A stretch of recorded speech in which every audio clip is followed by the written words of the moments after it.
নিয়ন্ত্রণে থেকে নিয়ন্ত্রণের বাইরে যেতে শেখা খুবই জরুরি।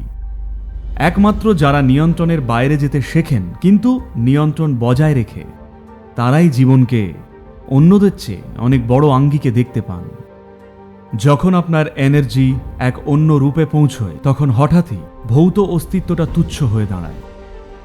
একবার যদি শরীর নগণ্য হয়ে যায় আপনার নিজের অভিজ্ঞতায়, আপনার ভাবনায় নয়, আপনার ভেতরে জীবনের অভিজ্ঞতায়, তখন হঠাৎ দেখবেন শরীরটা একদিকে আর আপনি যে সেটা টলটল করছে শরীরের ভেতরেই।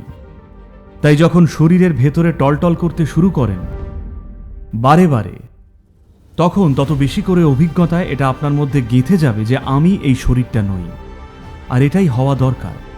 ব্যাস এই একটাই জিনিস যেটা ঘটা প্রয়োজন।